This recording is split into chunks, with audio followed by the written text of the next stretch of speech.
Hey guys, how are you doing? Hey. So, do you remember when we were discussing about the documentary this week? Maybe I was thinking that we could do like a video on viral fame and how can someone become famous on TikTok? That sounds really good. Maybe you can ask people and influencers on the platform for like tips and tricks and ways that they made their own fame happen. Definitely. Don't enough with Rihanna. Maybe we can have an interview with her or something. I've already asked her about it and she's at home at the moment, but she will be back in a week. So she told me that we can shoot it in a week or so. So if you're down for it, we can definitely do it then. Yeah. That sounds really good. Perfect. See you guys in a bit then. Yeah, see ya. Okay, cool. Bye. Bye. A week later, we actually managed to meet up with Rhiannon, and this is what she had to say about her own journey in the app. I started doing TikTok my first viral one was in January, and it was me being a cereal bowl, and my sister made a bowl of cereal in my mouth, and that was the first viral one. I was like, well, I might as well take advantage of it going viral, actually make other videos that I enjoy making. I gained quite a few followers from like the first viral one, and then from then on I'd sort of like make one every week, just for fun, and I'd like enjoy thinking of scripts, and I'd write loads of ideas down, and I'd have like a book, and I'd put all my ideas in. Do you know Duncan You Not? I seen him do some Karen ones, I think. So I bought a wig just for a laugh. I said to my sister, I was like, oh, should I buy a Karen wig? And she was like, yeah. So I did, and then it was supposed to be a blonde one, but it was like a ginger one. So I was like a really Welshy person, and then one that inspired me to do that was like parents, and how like when a parcel comes to the door, like they're like, stand back, move away.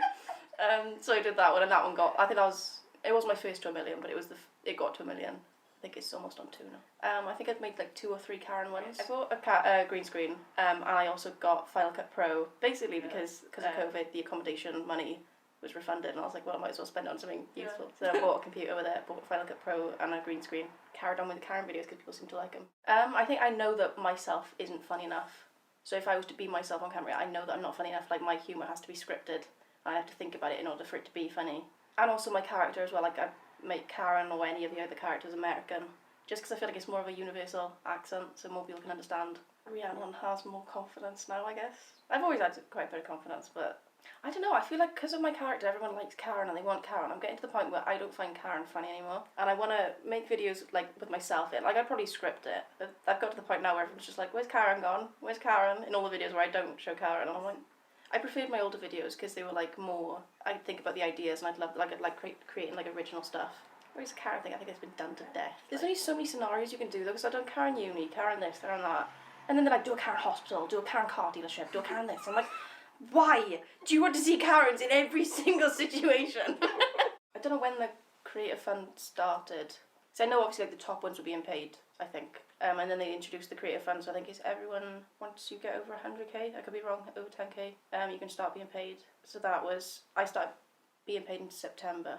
And then YouTube as well. I sort of told all my audience to go over to YouTube, and obviously that's really hard because they're like kids and they don't necessarily want to subscribe. Or like, I feel like the word subscribe makes people think you have to pay.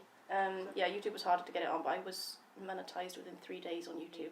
If my video was taken down, and my videos take hours to make, like 30 seconds, it'll take me a full day to make. So it'll be like an hour writing the script, probably an hour filming, and then like 2, 3, 4 hours editing. And then it'll just get taken down by TikTok, and they wouldn't, like, they used to not say why. To begin with, I was like growing quite slowly, and I sort of like became mutuals with some people. And like you sort of make friends with the people that have a similar number to you. And then when I sort of started doing the Karen stuff, I was going up by like 20k a day. So I like sort of stepped past quite a few people, and I got to the point then where I wasn't friends with anyone of the same following as me. Like, I'm not one of those famous people that like pretends they're famous and doesn't reply. So that's always been on my mind. I'm like, okay, so I guess I should reply to all of them then and take the time to do that because they've taken the time to like my video and things.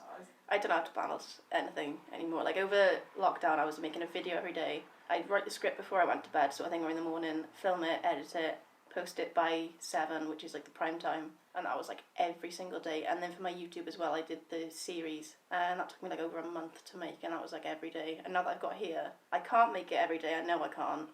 I guess my parents have a structure at home, so if you're like, oh, do you want to go for a walk now? I'm like, yeah. Yeah, because I feel like I've got all my life to make TikToks and things. Like, I'm not going to give up on it. Like, I've still got this following that I've got now. Maybe summertime I'll start picking it up a bit more. After my interview with Rhiannon, I wanted to get some more information on the technical aspect of TikTok. So I reached out to Reese, a TikToker based in London who has been thriving on the app the past couple months, and I'm pretty sure that he has some useful tips to share with me.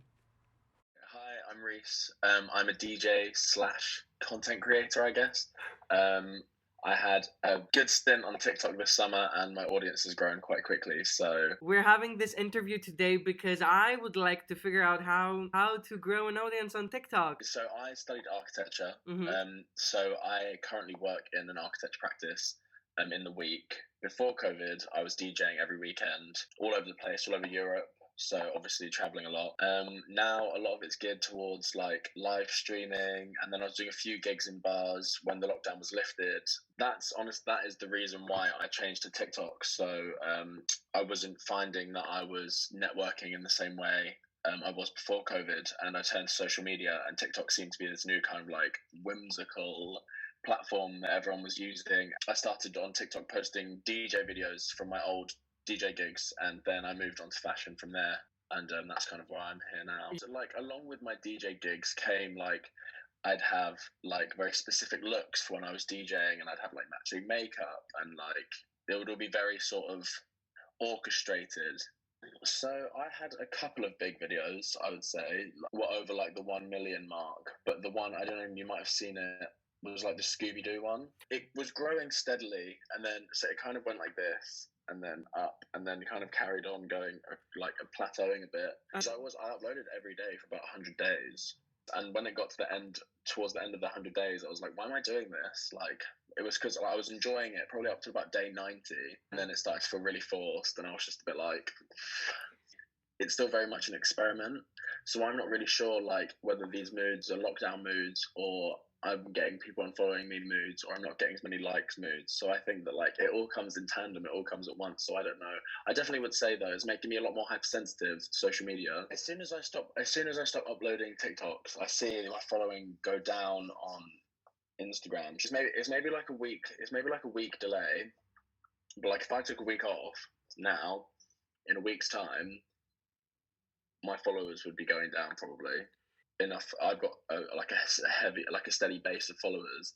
I would only upload one. But when I first started, well, I actually didn't. But a lot of people were saying now you should be uploading two times a day. I've seen online hashtags. You want to use 2 general hashtags and 2 niche hashtags, and then 2 trending hashtags. So 6 in total.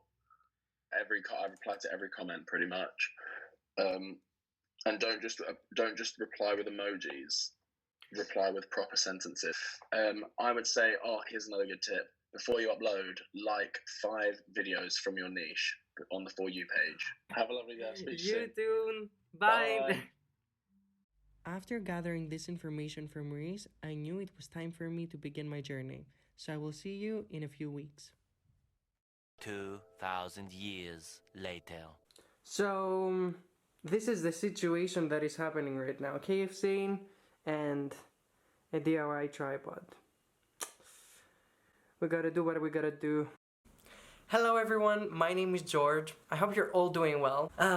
First of all, I would like to apologize to you because due to the circumstances that we're facing at the moment, we're not able to be together at this very specific moment.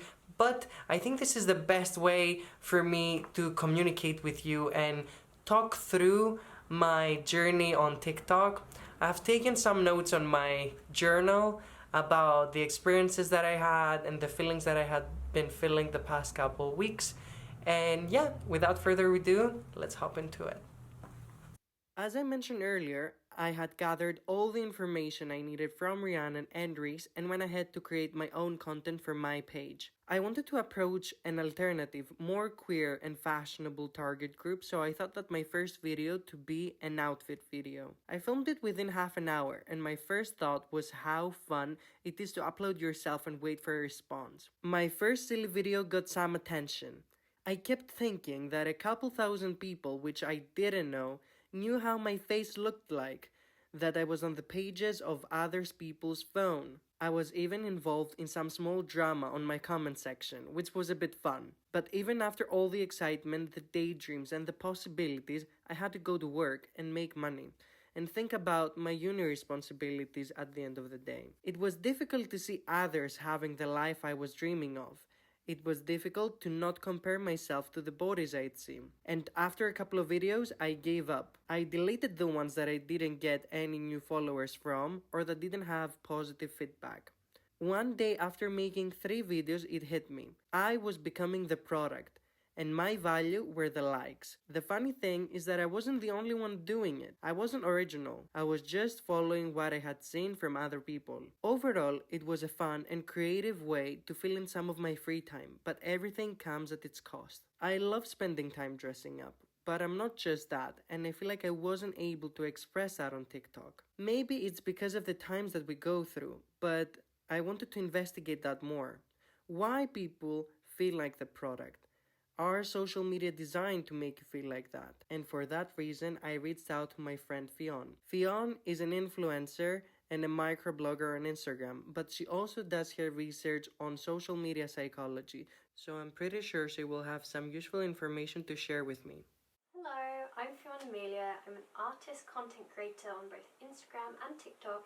And for the past couple of years, I've been doing research on the psychology of social media. When George reached out to me, I knew I could give him some useful insights on what he was going through. Nowadays, it's all about personal branding. I mean, think about it. How many times have you deleted a picture just because you didn't get as many likes or comments as you thought you would? Or how many times have you posted the same content again and again just because you know what's done well in the past? That this particular side of you is more likable and well received by your audience, big or small. Personal branding is about understanding your unique points and using them firstly to differentiate yourself and secondly to sell your product, in this case of course, being yourself. This theory is applied on a daily basis by most of us. We are exposing ourselves as consumable products on social media, selling out our unique and charismatic characteristics, and the money of that transaction is the number of engagement on our profiles. Social currency is essentially the value that people attribute to other people on social media. Either these are influencers, micro-celebrities, or ordinary people. So any Instagram notification or Facebook comment in one's mind is a positive social incentive and will trigger a dopamine release which will reinforce previous behaviours, constantly posting and updating online statuses. This phenomenon is called the economy of attention. Okay, so even though new media and digital platforms have given us opportunities for work individualism, it constricts people to evolve and maintain a specific image for marketing and selling purposes. While people are able to demonstrate themselves in any way they desire in the digital sphere, they create false online personas which can cause them and their audiences depression and anxiety. So online users see personalities they have embodied and realise how likeable they are from their audience, and the audiences see how privileged these people are to be given such opportunities. What most people do not understand about digital influencers is that most times digital personalities invest time, energy and money to get into a position where they can actually collaborate with large companies. So essentially it's a bit hypocritical to be talking about these things on a documentary based on TikTok and viral fame, but protecting yourself by logging off from the online world is sometimes the best thing to do. And of course, I'm not saying that you should delete everything and disappear unless that's what you want to do, in which case, go for it. But use everything under moderation, as the ancient Greeks would say, metronariston. Hello everyone, I just finished my discussion with Fionn, and I just wanted to say a few things in order to conclude this video. I felt very relieved figuring out the psychology behind social media and how it works. I figured out what I was doing wrong, or maybe I wasn't. Maybe social media is designed to make you feel the way you do. Either way, it is very important to prioritize yourself, your mental and your physical health, and if that means that you need to stay logged off from social media, then do it. I think I will be spending the rest of the summer with friends, away from my phone, and just having the best time. And I hope you guys do it too. Good luck!